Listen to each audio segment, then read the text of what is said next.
سورة المباركة الفاتحة.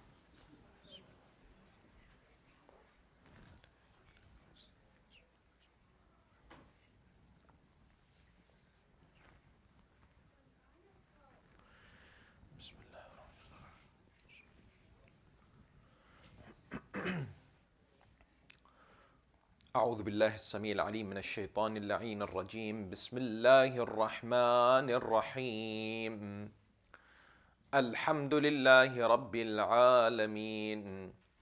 الحمد لله والحمد حقه كما يستحقه حمدا كثيرا. وأعوذ به من شر نفسي إن النفس لأمارة بالسوء إلا ما رحم ربي.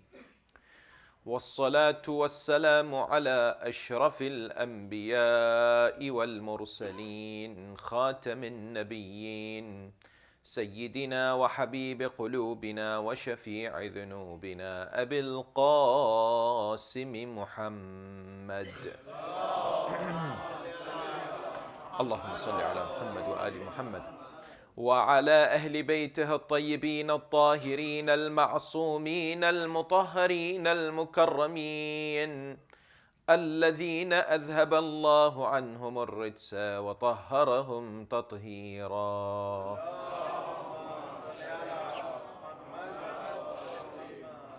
ولعنة الله على أعدائهم أجمعين من أول يوم ظلمهم إلى قيام يوم الدين. أما بعد، فقد قال الله سبحانه وتعالى في محكم كتابه الكريم: وهو أحسن القائلين وأصدق الصادقين. بسم الله الرحمن الرحيم. بقية الله خير لكم إن كنتم مؤمنين. آمنا بالله صدق الله العلي العظيم. For the purification of the souls and the enlightenment of the hearts, and for the hastening of the reappearance of the awaited Savior, Ajjallahu Ta'ala Farajahu Sharif, enlighten your souls and the atmosphere with the recitation of salawat upon Muhammad wa Ali Muhammad.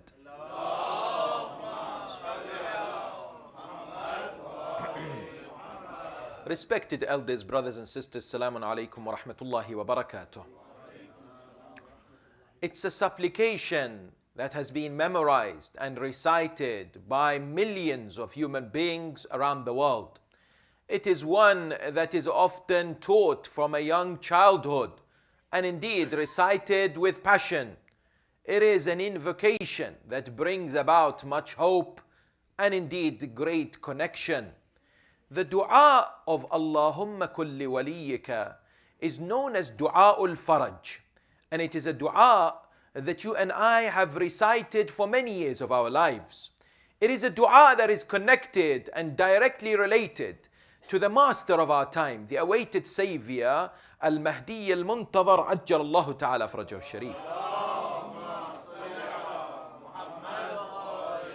You find that this dua is recited in many places, after majalis, sometimes after ziyarah, some occasions after salah. People often recite Allahumma kulli waliyika as a supplication from a young childhood. We are told that the children are taught this dua. Many who do not know Arabic would recite this dua. It is arguably one of the most well-known supplications amongst the Shia communities around the world. Indeed, when we come to analyze this dua, there are a number of points to consider at the outset. The first is what? When it comes to dua, there is a definite need for you and I to appreciate and to understand what this dua in reality is. Meaning, there is a problem that sometimes human beings go through, and that is they associate themselves with statements, or they mention things which they themselves do not know the references or the meanings towards. In other words, there is no clear understanding of what is it that they are uttering, what is it that they are saying. It is therefore of the utmost importance that the relationship with Quran, with the Hadith, with dua is much more than verbal, but one that connects the heart. One that indeed the meanings are embedded within the soul of the human being. Because I tell you, sometimes, no doubt, our relationship with things, with the mentioning of Allah subhanahu wa ta'ala, is definitely at the surface level. I recall that we are told in a story that once there was a man who wanted to buy a horse. He went to the marketplace. He said, "Give me the best horse that you have." The man said to him, "I have a brilliant horse for you. This horse is trained like no other. This horse, once you ride it, you say Bismillah ar-Rahman ar-Rahim, it starts to move. You do not need to know how to ride. Then you say Alhamdulillah, it starts to gallop and go faster. When you say Subhanallah, the horse stops. If you want to stop the horse, you must say Subhanallah." He said, "Very well, this is an excellent horse. I will purchase it." He purchased it. Now he is riding the horse. He says Bismillah, the horse goes. He says Alhamdulillah, the horse goes faster. He's in the desert. He's riding this horse. He's enjoying. And he's saying Alhamdulillah, Alhamdulillah, Alhamdulillah. From far, he notices that he is coming to a cliff. If he does not stop, he will fall with the horse. Now he's thinking, what do I have to say to stop this horse? I've forgotten. Yes?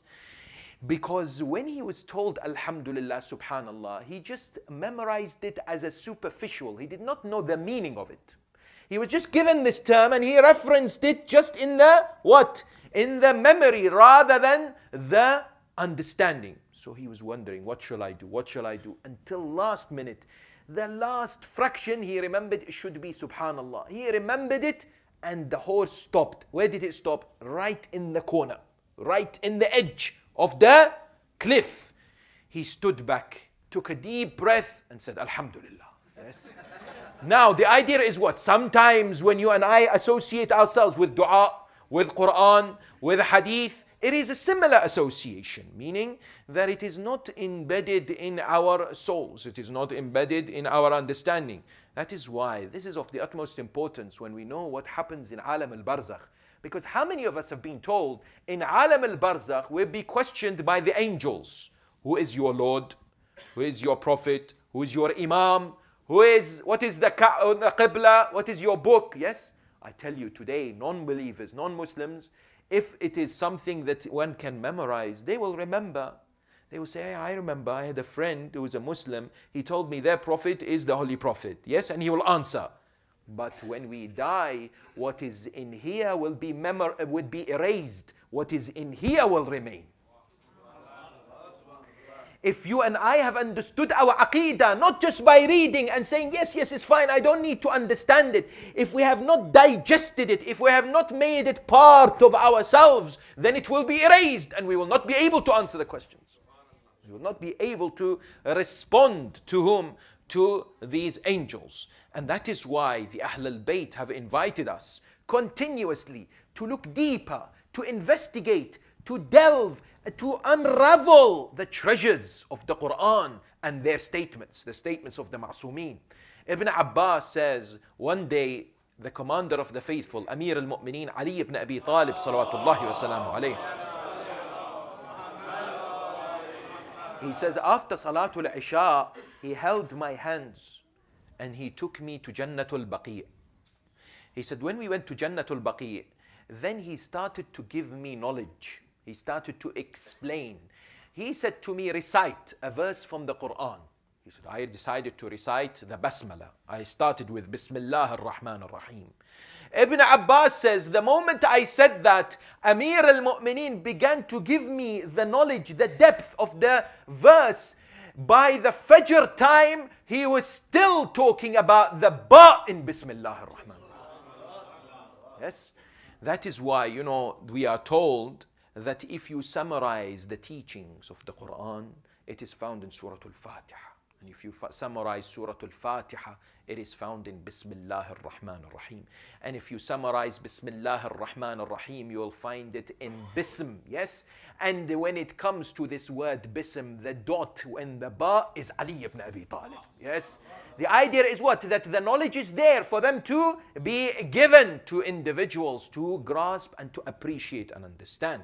Therefore, that's the first realization about dua al-faraj. When you and I stand and recite Allahumma kulli waliyika, I should know what is it I'm saying. Do you know why?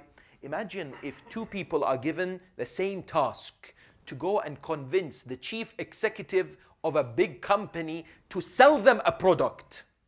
So one person goes with a sheet of instructions and the other person goes with a different strategy. So the person with the sheet of instructions goes to the chief executive and says, I would like to sell this product to you because it is 1, 2, 3, 4, 5, and reads from a piece of paper. The other person comes, does not read, he has memorized, but explains the product from the heart. It is convincing. He is very assured of what this product he wants to sell. Yes? Which one of them will be more successful? There is no doubt that the second one will have a higher rate of success because they are giving it with passion, with conviction. When they speak, they are knowing what they are speaking about.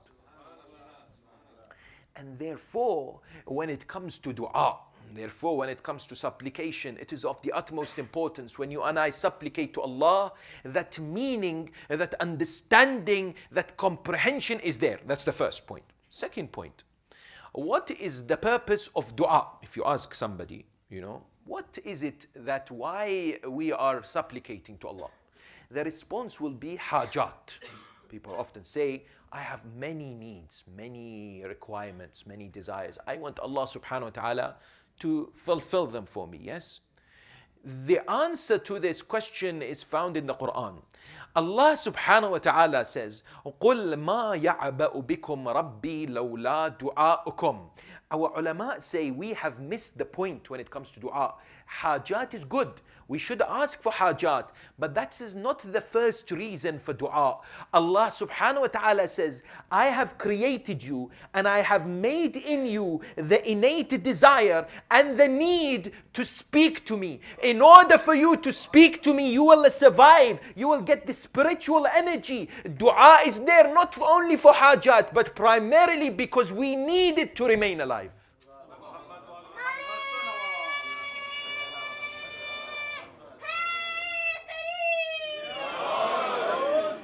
What we are told is that dua is a prerequisite for our healthy spirit, our healthy soul. Our fourth Imam, Imam Zayn al-Abidin al-Sajjad, salawatullahi wa salamu alayhi, in this wonderful, mesmerizing words of supplication known as Dua Abu Hamza al-Thamali. It should not only be read in the month of Ramadan, but rather at all times. He says, Sayyidi wa Mawlai, bidhikrika aasha qalbi. O my Master, O my Lord, with your remembrance my heart is alive. With your remembrance, my soul is continuously being nourished. Just like our physical heart, it needs the blood in order to pump it to the organs. Yes? If the blood is cut out, then the heart dies from the existence, from the human being. Likewise, our soul, if there is no mentioning of Allah, if there is no supplication, if there is no dhikr, then the soul dies too. The soul loses its energy. Hence, we supplicate because we need it. We supplicate because Allah subhanahu wa ta'ala says, if it wasn't for your supplication, what? Your existence, your spiritual existence will indeed diminish. That is a very important question that we should put in our minds when we come to analyze a dua like this dua, Allahumma kulli waliyika, which you and I recite in many occasions. Based on this, therefore, this dua is of the utmost importance to get the spiritual energy and to connect with the master of our time, Imam Sahib al-Asr wal-Zaman, ajjalallahu ta'ala farajah.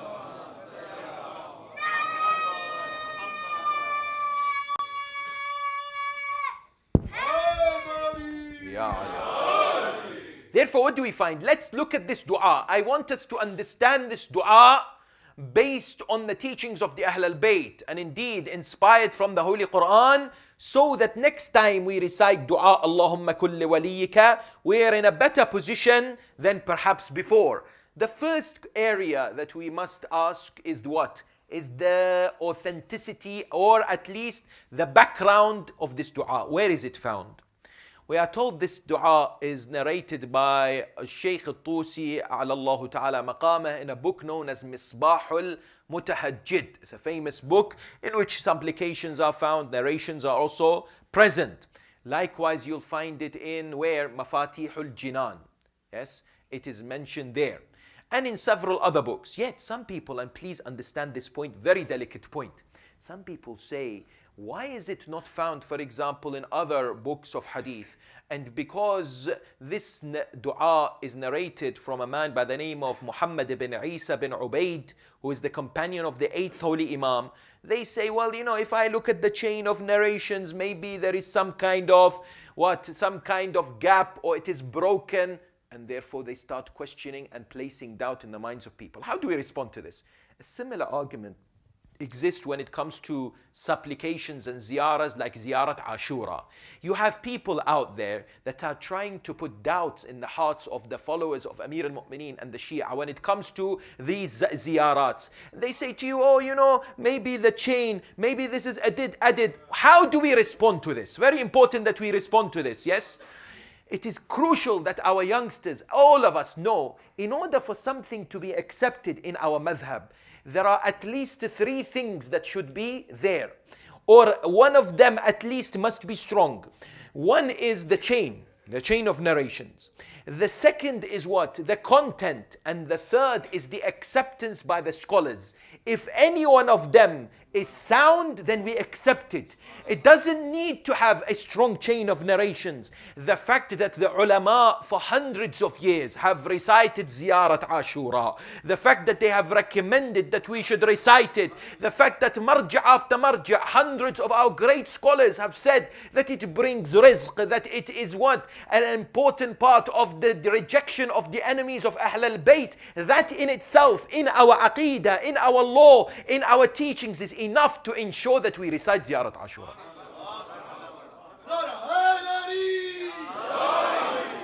Don't let anyone come and tell you, but maybe this, maybe that. No. Ziyarat Ashura is a powerful ziyarah that no doubt strengthens the iman and the power of wilayah within the heart of the human being.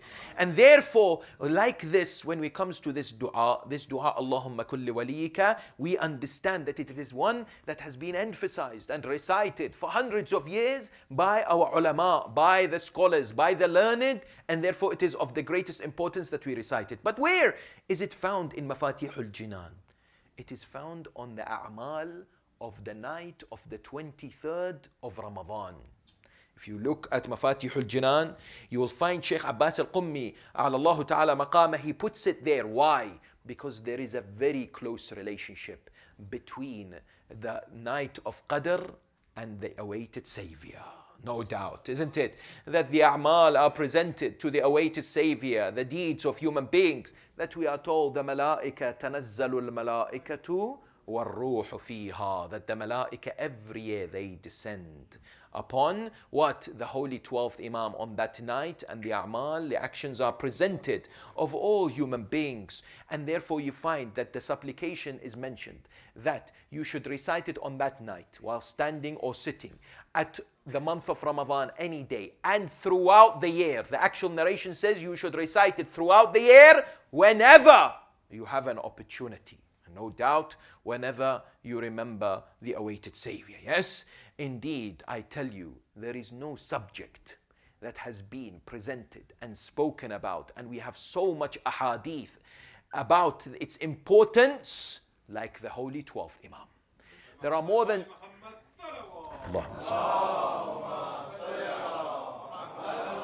we have more than 6,000 narrations that speak about Imam al-Hujjah alayhi salam, to highlight what a crucial, emphatic subject this is for our lives, to keep us in this strong state of the awaiting of the reappearance of the Imam. But in order to understand what this dua is all about, I want you to appreciate a background, an introduction, so that we can enter the dua and understand the terms of the dua based on what? This important prerequisite. We as believers are in the time of occultation. Our holy beloved Prophet Al-Rasul Al-A'zam wa Nabi Al-Akram Muhammad sallallahu alayhi wa sallam,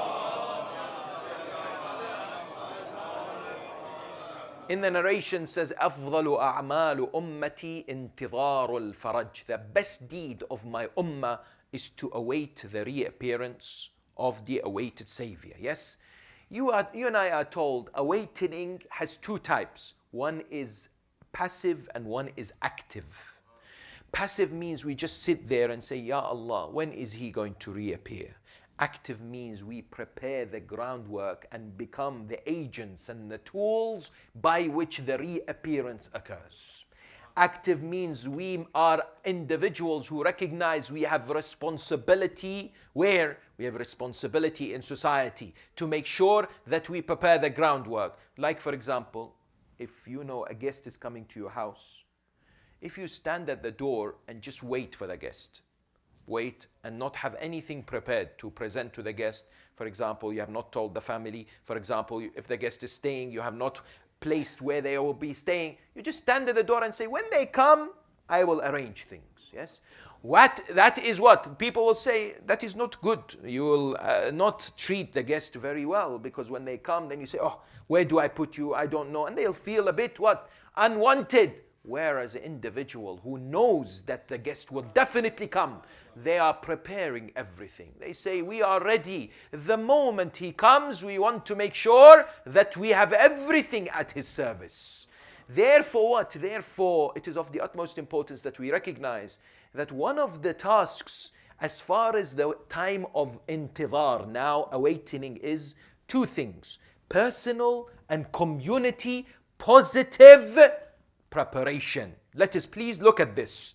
The first level is personal, meaning that you and I are going through a battle. This battle is with our own ego. This battle is with our own nafs. That many times we have idols that exist within us that we need to break in order for us to be stronger individuals, and therefore the Holy 12th Imam to be pleased with us. I want to give you two stories that highlight this, and I want your attention because we and I want to recite this dua, and we want to recite it in the most important way of understanding. We are told there was a scholar in Iran, in a village. He was an alim of his community. One day they found out that God, Allah subhanahu wa ta'ala, took away his life and he had passed away. They did not have an alim for the village. The whole village had nobody. He had a son. He was maybe 18 years, 17. They came to him and said, you must be knowledgeable because your father is an alim. He said, no, I'm not sure. They said, come on, you must have ilm. Please give us a majlis. So, when there's pressure from the community, sometimes people give in, yes? Sometimes people believe. If a lot of people start saying things, people actually believe. We have in an Arab folk tale, there's a man by the name of Juha. One day somebody spread a rumor that there is food in his house. So they came to his house, lots of people. They said, is there free food? He said, no. They said, where is the free food? He did not know, but he started telling them, if you turn right and then left, there is someone there who's giving free food. He sent hundreds of people there, but they never came back. Then he thought with himself, maybe there is free food there. He started believing his own lie, yes? Sometimes we accept this. As much as people tell us, we start saying, yeah, maybe. So this man thought, maybe I am an alim. My father is an alim. They put a turban on his head. He had not studied, yes? He had this turban on his head. He started giving majalis. One day someone came to him and asked him a very simple fiqh question. He did not know the answer. That really hurt him. He said, how can I be an alim? I don't know fiqh answers. So what did he decide? He decided to gather the people. He gathered the people in his village and said to the people, oh people, from today I am no longer your alim. I am nobody. He took off the turban and said, I am going to go to Qom to study. And he left. They said, oh, but Maulana, you're so humble. He said, no, this is not about humble. Yes, I will come back when I am ready and I have the ilm in order to serve the community. He went. One of the mujtahids in Qom, he himself says, when this man came to study, after a few years he came to me. He said, can you also teach me? I said, no problem, I will teach you in certain times. He said, when I sat to teach him, I realized he has knowledge which I do not have. I realized he had answers to questions that I do not have as a mujtahid. And more I taught him, I became convinced that there is someone who is superior that is teaching him. Someone who is giving him ilm that is not available to us. Then one day I told him, my dear young son, please tell the 12th Imam to come and see me too. I want to meet him too. He did not answer me, he says. But one day he said, we were studying or I was teaching him, and he lifted his head and said, always the 12th Imam says, break your ego, I will come for you. You don't need to look for me. Break what is in you. Yes, each and every one of us has a bad temptation, for example, had a bad habit. Sometimes we have anger. Sometimes we have, for example, listening to what is haram. Sometimes we have missing our prayers, Fajr prayers. Imam alayhi salam says, if you fight that egoistic tendency, that tendency towards shaitan, that tendency away from Siratul Mustaqim, then I will come and meet you. Because narrations say that when the Imam alayhi salam reappears, there are people who will say, I have seen him before. There are people who will say, I have seen him in dream. There are people who say, I have seen him in real life. That he will meet you. He may actually present you with something and you do not know. It is the Imam alayhi salam. And that's why we are told, one of our great maraja, his name is Sayyid Mahdi Bahr al-Ulum. He one day decided to visit the city of Hilla in Iraq. When he decided to visit, he went to that city, and we are told the scholars and the people there, they all wanted to welcome him. They said, we want you to stay in our house.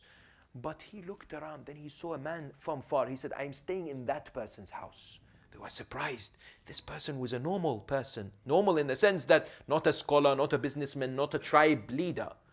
That person was jubilant. He said, you are staying in my house, marja, staying in my house. Yes, because the marja, Sayyid Mahdi Bahr al-Ulum, he used to live in Hilla, he used to live in Najaf. So he came to visit Hilla in Iraq. When he went, he stayed a few days. And he noticed his behavior, this man's behavior.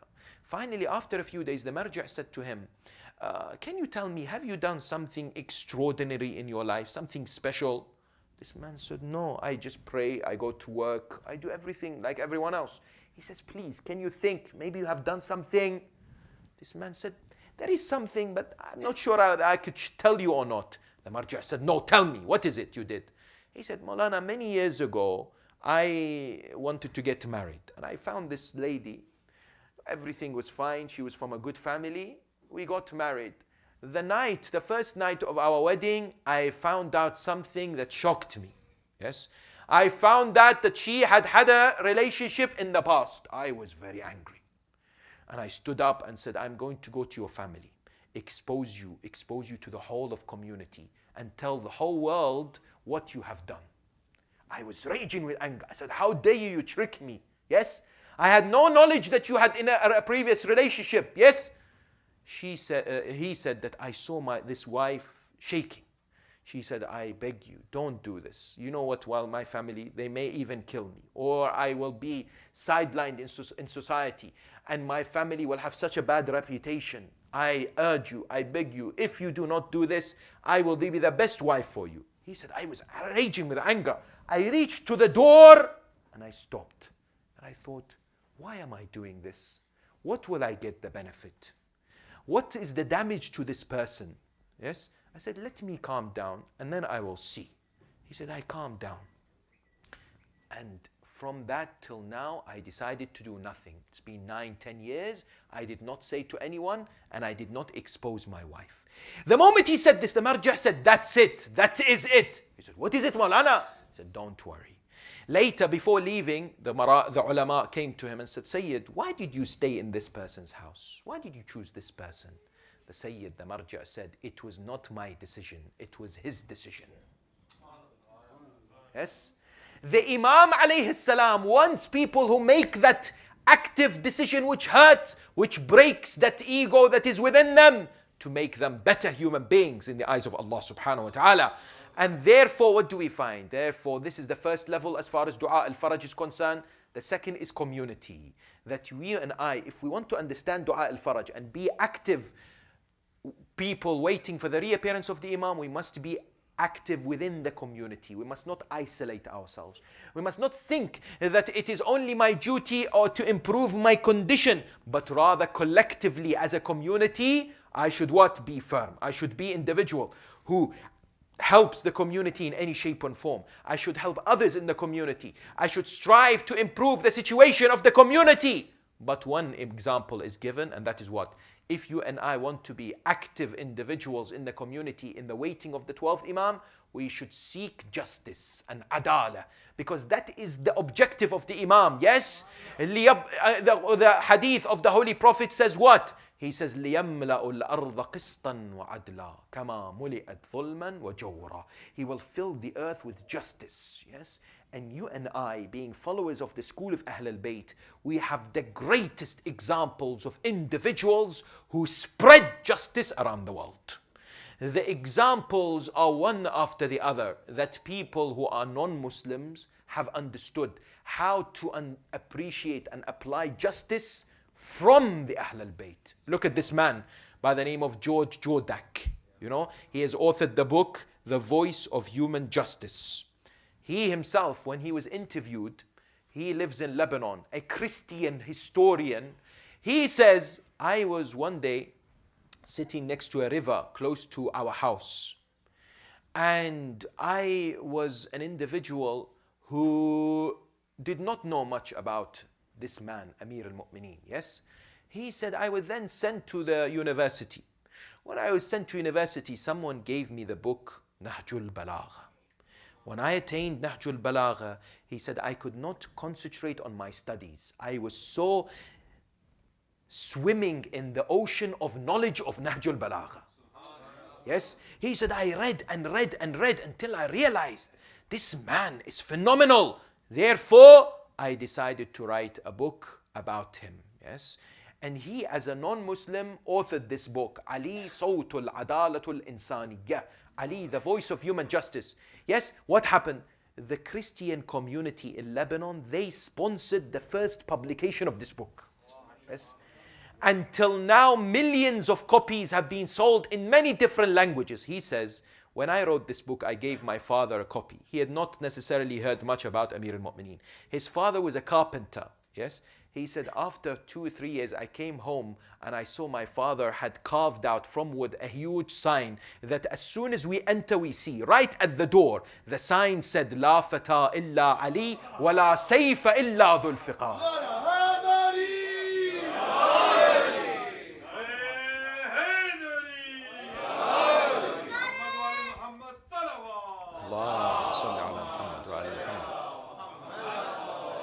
Therefore, what do we find? We find the justice of Amir al-Mu'mineen is an example that non-Muslims are taking. I tell you, I found this amazing narration that should be presented to all Muslims and non-Muslims alike, because we are told Abu Hurairah one day was asking the Prophet of Islam.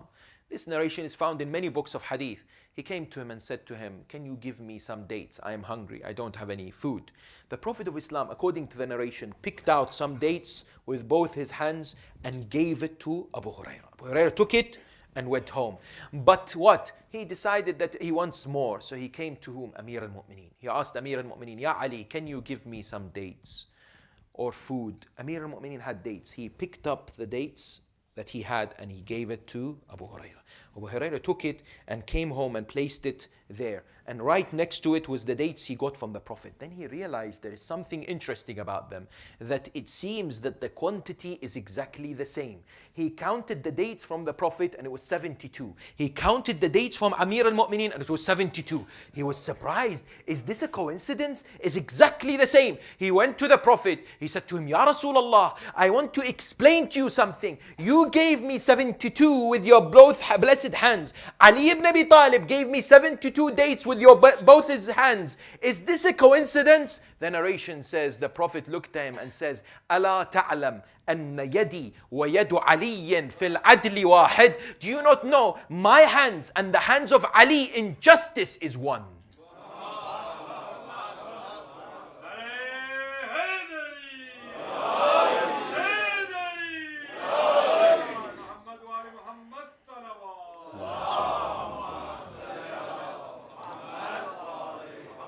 Therefore, what do we find? As far as the justice and seeking social justice in society, the followers of Ahl al-Bayt have the best role models. Yes, they are the ones who are following the Quran and the Ahl al-Bayt, and therefore they should be exemplars for others to follow in their footsteps. Yes, therefore let's have a look at this dua. Yes, Allahumma kun liwaliyika. This kun is understood to be what? Is understood to be part of alamul malakut. It is part of kun fayakun. Yes? Meaning be and it becomes. Yes? We are asking Allah, Ya Allah, we want your command for the Imam alayhi salam to reappear.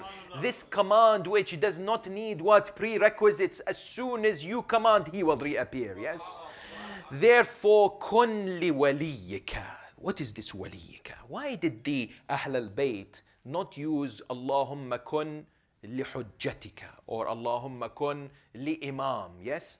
They used the word wali because over 70 occasions in the Quran, the subject of wilaya is mentioned. And in the vast majority of these 70 occasions, it is about the authority. It is about the supreme leadership that Allah subhanahu wa ta'ala grants to certain individuals. This wilaya, which is of the utmost importance in order for people to attain salvation, in order for a people to attain victory. Because people say, why is wilaya so important? I tell them this simple example for them to think. You know, people who don't believe in wilaya of the Ahl al-Bayt. I tell them, you look at the 10th of Muharram, there was at least 30,000 on one side. And there was at least 72 or up to 100 on the other side. When it came to Salah, this side prayed and this side prayed. Don't tell me both their Salah is accepted. One side is accepted and one is rejected. One side is accepted because they have Waliullah. The other side, it is rejected because they rejected Wilayah.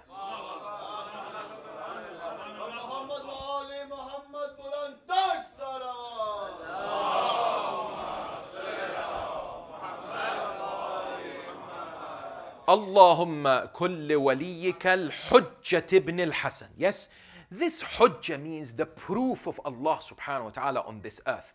This narration that exists, that is found in Sunni and Shia works, which says, Man mata walam ya'rif imam zamanih, مات ميتة الجاهلية. He who dies without knowing and having cognizance of the Imam of his time dies the death of the ignorant. Yes, because the Quran says, يوم ندعو كل أناس بإمامهم. On the day of judgment, you and I shall be called by our Imam. Yes, the people today who do not subscribe, who do not follow as far as the 12th Imam is concerned, they have to figure out which Imam they will follow on the day of judgment. Yes, they have to know that it is dangerous to dissociate from the pure progeny of the Holy Prophet, because if you go with their enemies, they will be your imams and guides on the day of judgment. Yes, and therefore the narration says you and I must have the allegiance on our neck of the Imam of the time, and this is something that is recognized. Unfortunately, in history we have examples of people that did not appreciate this. Yes, Amir al-Mu'mineen, when it came to his bay'ah, he gave people option. So there are some who said, we will not give you bay'ah. What did Amir al-Mu'mineen do? He did not chop off their heads. He did not punish them. Today, if you want to learn about human rights and democracy, look at Ali ibn Abi Talib. Yes? Because people say, you know, there was forcefulness. No, Amir al-Mu'mineen said, as long as you do not hurt Muslims, then I will leave you. One of those who did not give bay'ah is Abdullah ibn Umar ibn al-Khattab, yes, son of the second Khalifa. He did not give bay'ah to Amir al-Mu'mineen. Amir al-Mu'mineen said, fine, you don't give bay'ah, no problem. Later, many years later, there was a caliph who was Husham ibn Abd al-Malik, one of the Umayyad caliph, yes. When he became the caliph, we are told at night, this man, Abdullah ibn Umar, came to his governor in Iraq by the name of Hajjaj ibn Yusuf al-Thaqafi, a bloodthirsty, wretched individual. He knocked at the door at night. When he knocked on the door, they opened and said, can we help you? He said, I want to give bay'ah to Husham ibn Abd al-Malik. They said, this is at night. Come back tomorrow. He said, no, the Prophet said, whomsoever dies without giving bay'ah to the Imam of their time, dies a death of Jahiliyyah. In case I die, I want to give bay'ah. Yes? Hajjaj was drunkard. They came to him and said, this man wants to give bay'ah. I said, okay, bring him. When he came, he said, I want to give you bay'ah. He said, I am too busy. I give you my feet. Give bay'ah to my feet. Yes. Sometimes people do not give bay'ah to the legitimate imam, but they give bay'ah to a false leader. Yes. That is where the problem of society sometimes exists. Yes. Al-Hujjat ibn al-Hasan salawatuka alayhi wa ala aba'ih. The Ahl al-Bayt have come and said that it is of the utmost importance in dua that there is salawat which includes Ali Muhammad. Yes.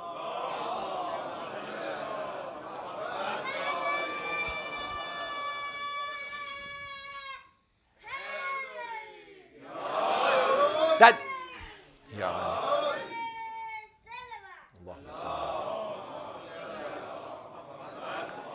that the salawat without the Ahl al-Bayt is a salawat which is incomplete, and according to narrations that does not reach the heavens.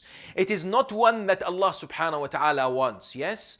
And that is why it is of the utmost importance that we recognize. It's unfortunate today that many of the Muslim world, they do not mention the Ahl al-Bayt in the salawat, yes? They have neglected this very important prerequisite for the acceptance of dua. That is why I remember one scholar in Meccatul Mukarramah, he said, I was performing salah next to the Holy Kaaba, and there was an individual who was a scholar from the other schools of thought. He said, when I finished the salah, he looked at me and said, you are a Shia. I said, yes. He said, we and I will never come together as Muslims. I said, why? He said, because you prefer the Ahl al-Bayt and we prefer the Sahaba. And because we have different preferences after the Prophet, we can never come together. The Shia scholar said to him, I have a proposal for you. He said, what is the proposal? He said, I am willing with you to come out and announce to the world that we Shia, we put the Sahaba first, then the Ahl al-Bayt. The Sunni lead scholar said, really? You're willing to do this? Yeah. He said, yes, I'm happy to do it. He said, I'm amazed. I've never heard someone willing to do this. The Shia scholar said, in order for us to do this, we have to look at our actions. We have to look at our prayers, for example. The Sunni alim said, no problem.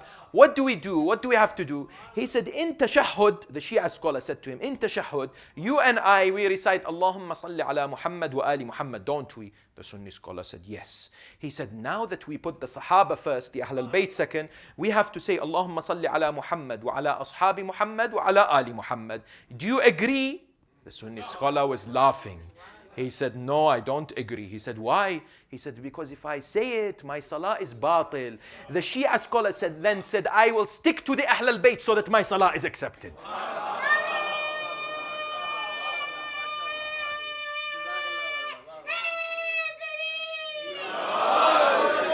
You want me to put the Sahaba first, and you in your own admissions in tashahhud saying Allahumma salli ala Muhammad wa ali Muhammad. You must recognize that there is no group of people that come close to the Prophet like the Ahl al-Bayt. Yes? And that is a recognition that must be presented in the salawat. Why? I tell you, how many of us have actually counted the words in the verse of the salawat? Let's count it together, yes? Inna Allah wa malaikatahu yusalluna ala nabi. That's 6, yes? Ya ayyuha alladhina amanu sallu alayhi wa sallimu taslima. It's 14.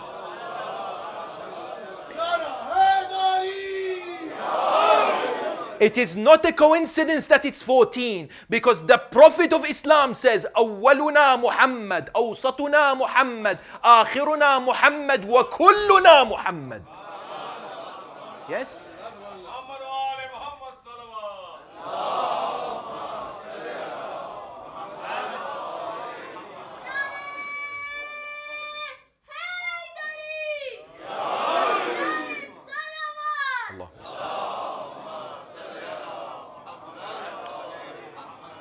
Therefore, you find that in this dua, the A'immah want us to keep the salawat afresh in the minds and in the hearts of human beings.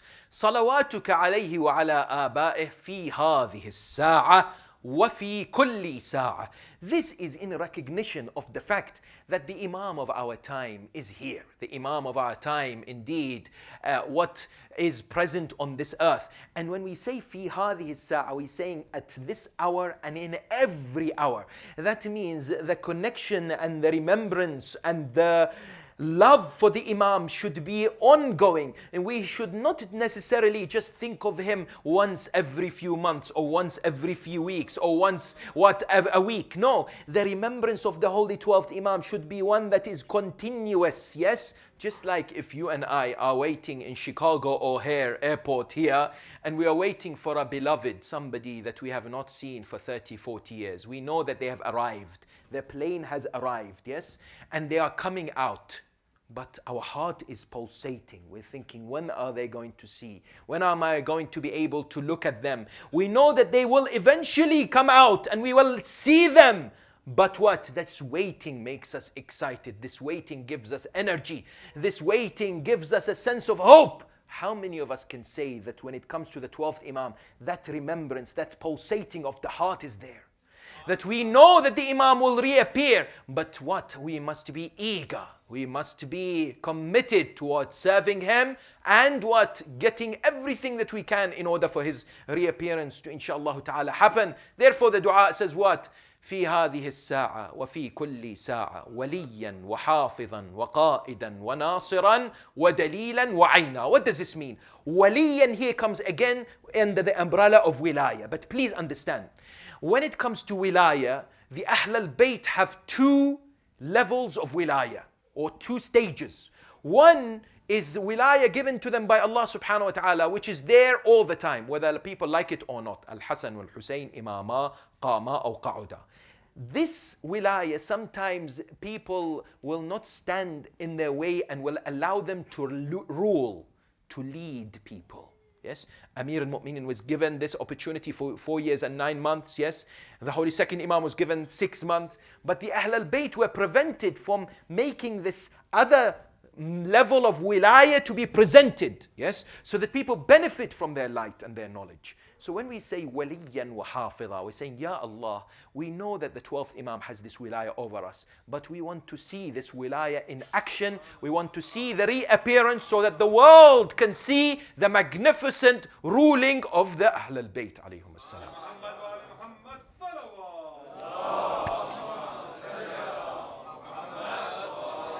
Waliyan wa hafidha. Hafidha means to protect him. Yes, to protect him. وَقَائِدًا وَنَاصِرًا. Qa'idan means, Ya Allah, we want to see the day in which the 12th Imam truly leads and manages and guides people towards the right path. Yes. وَقَائِدًا وَنَاصِرًا, because he is the one who gives victory to the cause of Allah. Nasira means he is the one who leads people towards success and victory. وَدَلِيلًا وَعَيْنًا. Dalil means what? Dalil means the guide.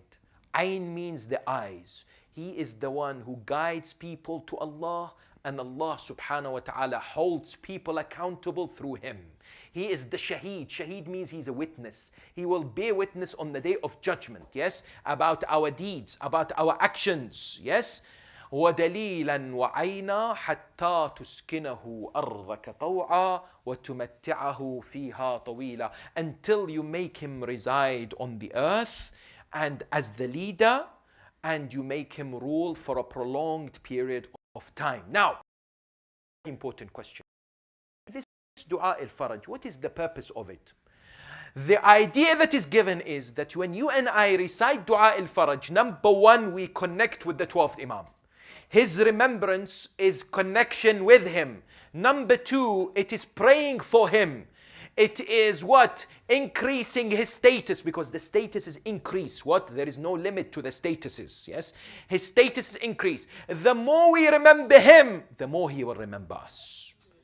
And the more he remembers us, that means what? He will come to our aid. He will come to our help. There are how many of our scholars that have seen the great benefit of the remembrance of the Holy 12th Imam, and the Imam alayhi salam would come to serve what? Would come to provide assistance to his followers. But importantly, it hastens the reappearance of the Imam, this dua. Yes? So when we supplicate, we are asking Allah subhanahu wa ta'ala for the reappearance to occur. But some people say, but the reappearance is already set. The Almighty subhanahu wa ta'ala has set the time when the reappearance will happen. How do we respond? Well, Allah tabaraka wa ta'ala definitely knows. There is no limitations in his knowledge. Yet we are told sometimes the human beings does certain deeds and actions which in the knowledge of God, because Allah knew that the human being will do it, will hasten and will make it faster. For example, giving charity. For example, silatul rahim. All prolong the life of the human being. It is not that Allah did not know. He knew, but He knew that you and I have given charity and did silatul rahim, and therefore He prolongs the life of the human being. He has set it, for example, and we have a beautiful hadith from our holy sixth Imam, Imam Ja'far ibn Muhammad al-Sadiq. The hadith states what? The hadith states that Bani Israel and Musa, when they were tested when it comes to Fir'aun, Allah subhanahu wa ta'ala said they have to go through this punishment or this test for 170 years. But because they devoted themselves for 40 mornings in dua and supplication, Allah subhanahu wa ta'ala fast forwarded this 770 years and gave them victory immediately. Imam alayhi salam therefore says, because of this, Ajjilu, make their reappearance happen faster. This dua, collective dua, it gives passion when the mu'mineen together, they recite and they supplicate and they pray for the Imam.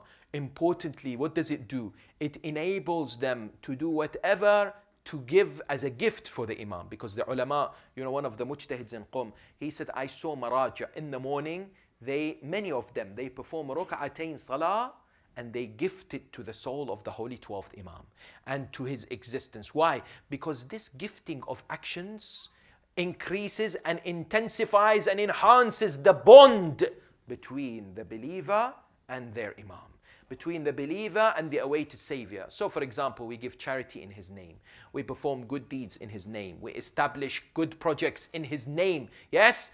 Do ibadah on His behalf. This is all highly recommended as far as our ulama is concerned. And indeed, one of the greatest deeds that we can do, and the Imam alayhi salam himself encourages and attends, is the majalis of Aba Abdullah, the grandson of the Holy Prophet. I tell you, when it comes to these majalis, do you know what our ulama have said?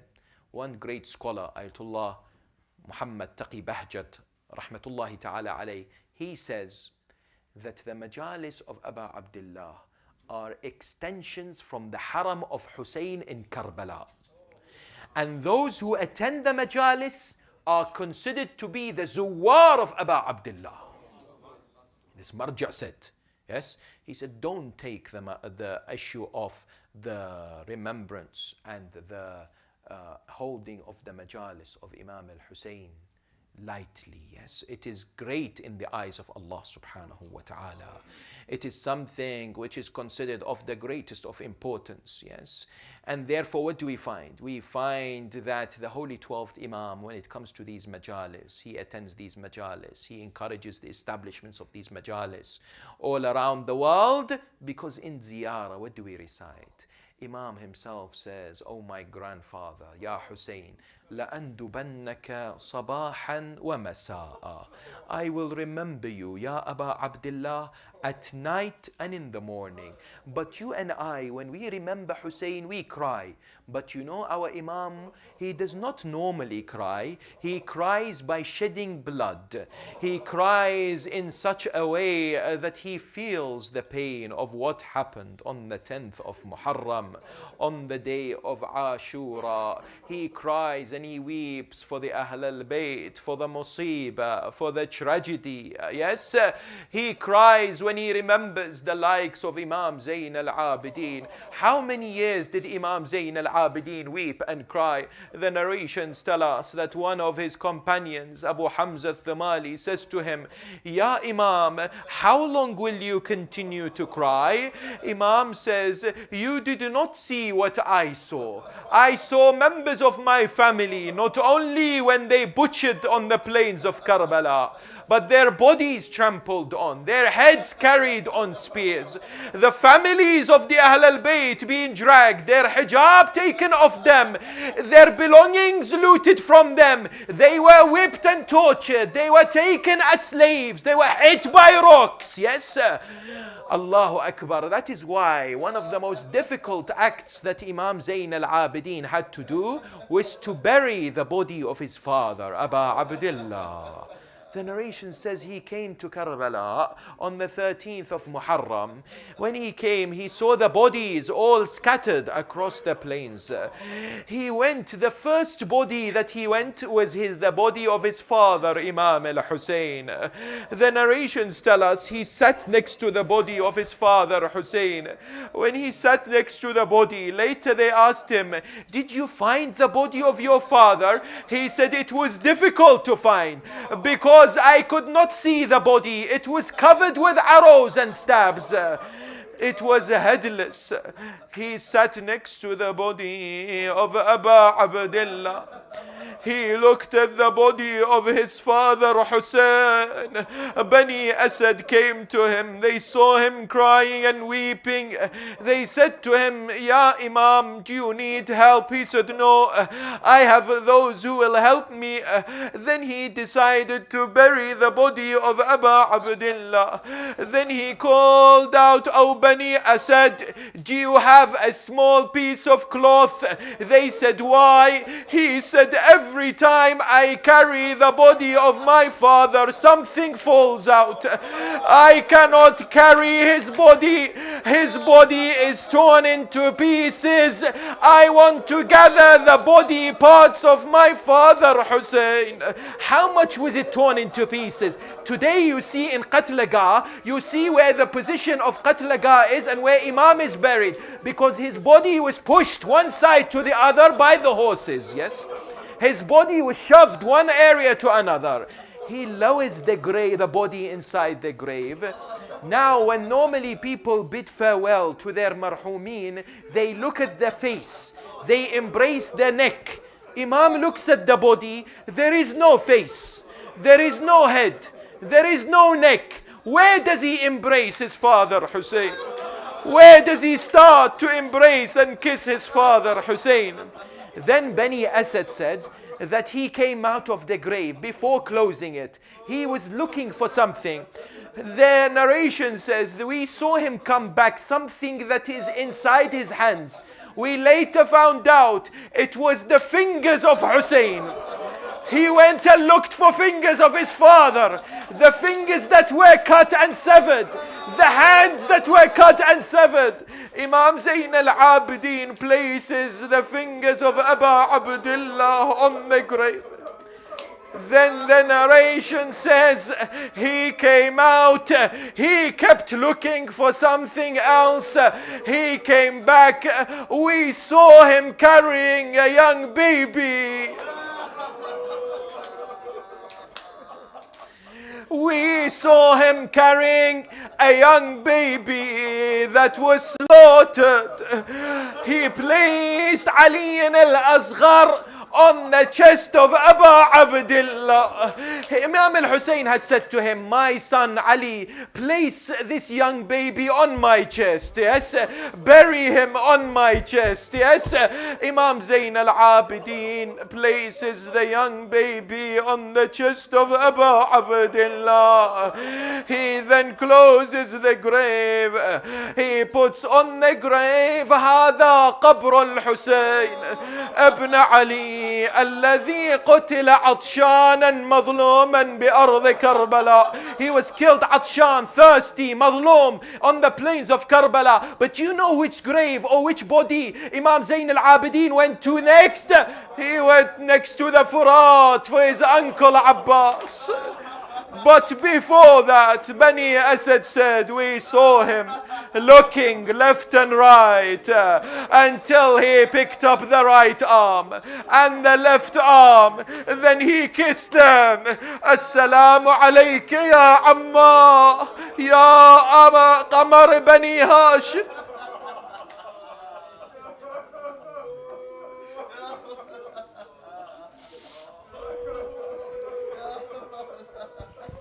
Ya Hussein, Ya Hussein.